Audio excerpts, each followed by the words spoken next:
Hello, everybody, and welcome to the top 5 new comics for March 5th and 6th of 2024. I'm, as always, Chris. Apologize for the mess behind me. There's cataloging and organizing of thousands of comics happening in this room while still trying to maintain sanity. So things are a mess behind me. Trust me, when it's all done, it'll be worth it. Enough of my business. Let's jump into some awesome comics, starting with Ultimate X-Men #1. This is written and drawn by Peach Momoko. So,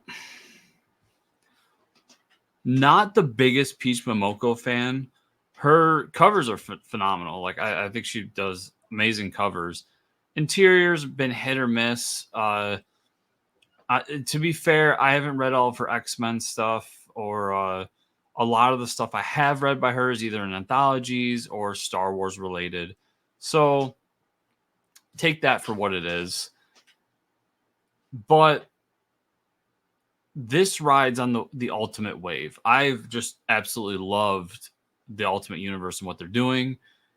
This new version of it, at least. And even recently going through my Ultimate Comics collection and just seeing the old Ultimate Universe brought back so much excitement and just reminded me of how much I've enjoyed. Mind you, 3 issues, but the 3 issues we've gotten so far. And I'm just really excited to see what they do with the X-Men now and this new version of the Ultimate Universe and how it all comes about. And to see, like, Peach had a pitch that Hickman and crew loved. So I want to see what she has in store and how it goes through the entire universe. So I think it's a really cool book that's going to be a lot of fun. After that, I've got Shazam #9. This is written by Mark Waid with art by Emanuela Lupacchino. So I've really loved Shazam so far. Seeing Emanuela take over as the artist has been phenomenal. She's been a worthy successor to Dan Mora and what he was doing in the first story arc. And we've just kept up this air of it's great action, it's good superhero stuff, and it's a ton of fun.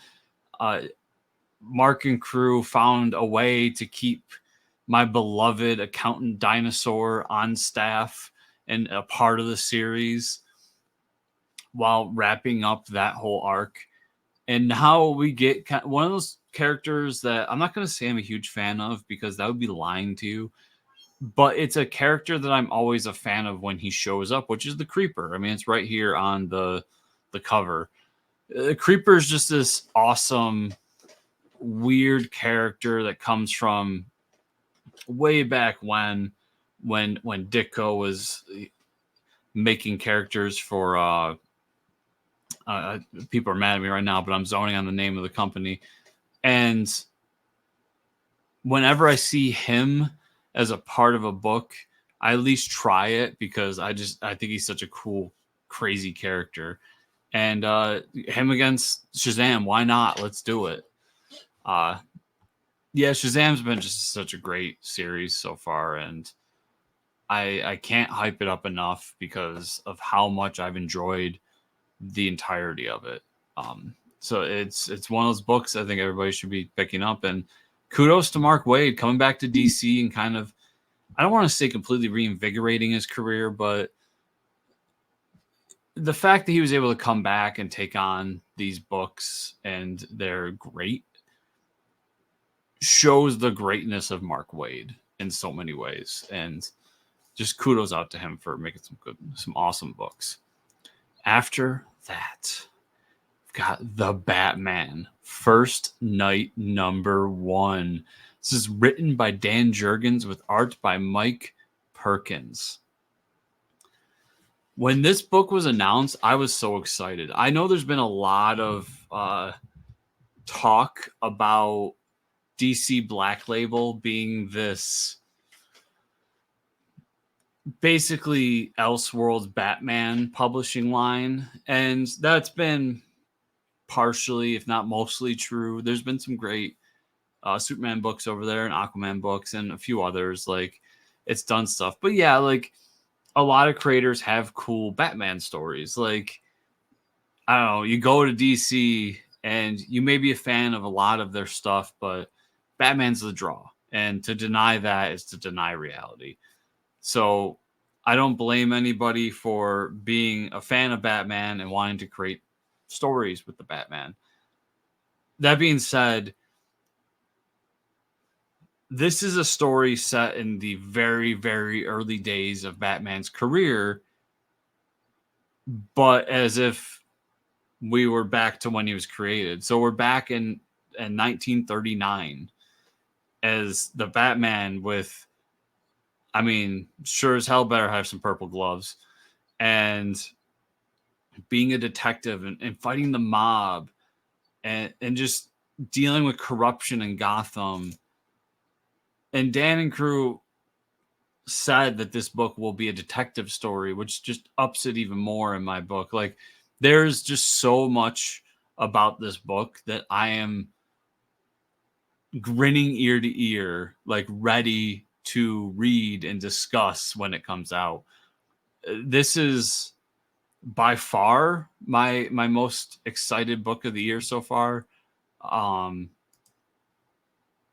that's saying a lot because Avengers Twilight was that book until this was announced, and Avengers Twilight's been great. But just, I have a feeling about this. I really hope that it meets, matches, or exceeds my expectations, which is asking a lot. But it's just one of those books that promises so much for someone like me who's a fan of everything that they're talking about going into it. After that, I have The Last Mermaid #1. It's written by Kirk Kim with art by Kirk Kim. Bit of a theme this week. Well, only 2 books, but we got 2 books that writer, artist, same person. I like that. It's good stuff. The Last Mermaid is this interesting book that I gotta admit, I'm not too familiar with Derek's work. I read a little bit about him, that he's somebody that kind of pops in and out, and it's been a while since he's had a series. But we got this character. It's the Last Mermaid, and the Earth has become a wasteland, and he has to deal with what's going on here. So, I mean, here in the synopsis, a lone mermaid roams an endless wasteland on a quest beyond reason. To press ever onward, she must survive the interminable stretches between tiny pockets of water, the roaming bands of cybernetic cannibals, okay, and the fearsome mutant beasts. What propels her forward to take such a risk? So, interesting enough, like, mermaid character that requires water, lives underwater. We have this wasteland, and crazy things are happening there with these cybernetic cannibals and mutant beasts and everything. And I'm sure plenty of other things we're going to run into throughout the way. And it's promises to be this journey of self-discovery and what propels a person to do extraordinary things. And at the end of the day, I look at it and I see this. It's a mermaid in a mech suit going across this dune-like wasteland where there may be some oasis of water, but promises to not be a ton. I think it sounds like a cool book. I think it sounds interesting and unique and different. And sometimes that's enough for me. And we'll see. Once again, not being too familiar with his work, maybe it's not for me, but I think this is one to at least try. If you're out there, like, try it out and see. I think worst case scenario, you don't like it, you're out an issue. Best case scenario, you got a cool new series, or I'm sorry, most likely scenario, you got a new series to read that you really enjoy. And best case scenario, you absolutely love it and go back to see what Derek Kirk Kim's done in the past and see if his work is something you really enjoy. So yeah, I think this is going to be a cool book, and I am really looking forward to digging my teeth into it. And we're going to end with Teenage Mutant Ninja Turtles, The Last Ronin 2, Re-Evolution #1. This is written by Tom Waltz and Kevin Eastman with art by Ben Bishop. So I think I'm a fairly casual Turtles fan. I've read the original series. I've read some stuff here and there. I was into the IDW series for a minute, but something happened where I dropped off. I think I was trying to get in trades, and whenever I trade Waid, I end up just not getting far into it. But when the Toys That Made Us episode came out, that was about the turtle, or it wasn't the Toys That Made Us, it was the Shows That Made Us, about the turtles, and it reunited Eastman and Laird. Even I, as a fairly casual Turtles fan, was very moved by that moment, just knowing the history of these two men, what they went through, their breakup, and the fact they hadn't talked in a while. And for them to get back into a room and talk about turtles and draw turtles did so much for me, just emotionally. Like it hit something very deep of this idea that, because I feel like we've all been through it, and I know I personally have been through it, you go through life, and sometimes friends who you're really close with, you're no longer talking to. And maybe that's just life goes on, and maybe that's something huge happened that caused a rift. And to see these two friends come back together after what presumably was a big rift that caused them to separate, and just go back to doing the thing that they originally came together to do, which is to draw these turtles, was very moving. And that ended up leading to this book, The Last Ronin, which was just phenomenal 5-issue series. If you've never read it, like, I don't think you got to be a huge Turtles fan to enjoy it. I think it's just a good comic. And the Turtles are one of those IPs that's in the zeitgeist enough where most people should have an idea of who and what the Teenage Mutant Ninja Turtles are. That said, it had a very finite ending, was like, this is it for a certain character. And I don't want to spoil that, but the last Ronin that was there, he has an ending. Like there's a definitive ending. So he was not to return in any way. And then we got this Lost Years series that was fun, but was basically telling a gap between the last Turtle story and where the Last Ronin began, while at the same time telling the story immediately after the Last Ronin about these 4 new turtles that were being raised by April and Casey's daughter, and their introduction into the world and things. And now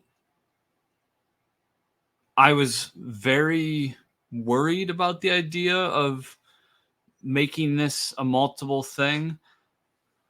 But after reading The Lost Years and seeing what Tom Waltz and Eastman were thinking, and how they could basically do the Turtles again, like the old school Turtles that were very dark and gritty, and steer away from kind of what we know Turtles to be now, and have it in this alternate thing that's the Last Ronin verse, I was in. And to get Re-Evolution, to get a new cast of Turtles, just sounds interesting to me. I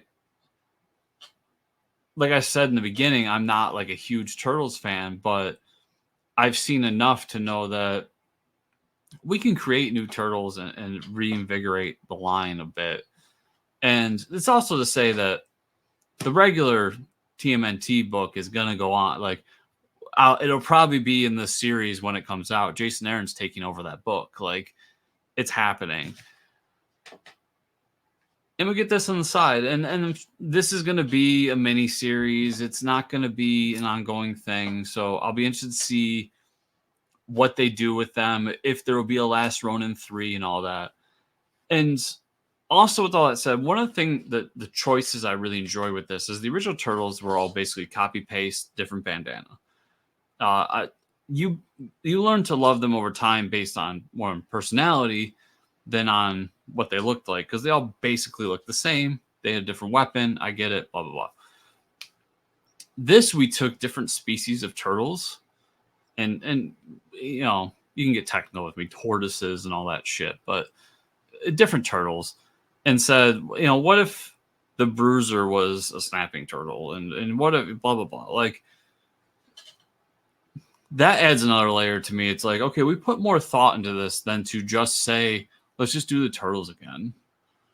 They all look the same, and this time they'll have different colored bandanas, and bam, we're out. We're on. Like, we just do it. No, even in the character design, we put a bunch of thought into this book. So if you can't tell, I've been kind of rambling on about The Last Ronin 2. I'm really excited to have The Last Ronin back. All honesty, as I'm recording this, I got the email for the review copy today, so I'm super excited to finish all of this, read that, and maybe write a review. I haven't decided yet, but we'll see.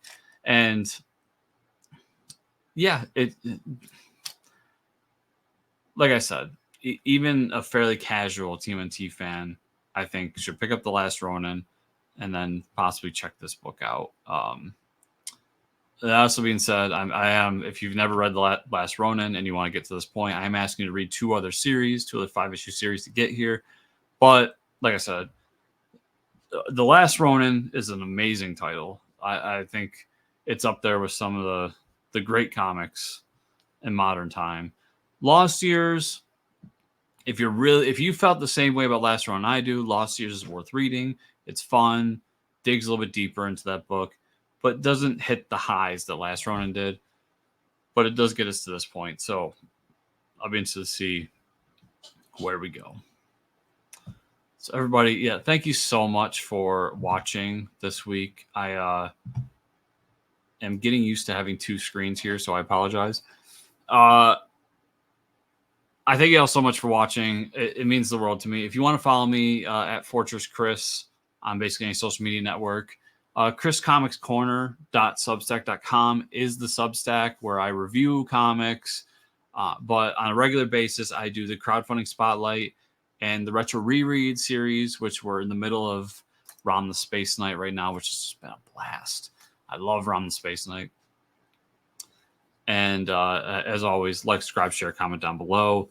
As they say, smash that like button to show your support. And yeah, just thank you for watching. And can't wait to see what next week has in store for us.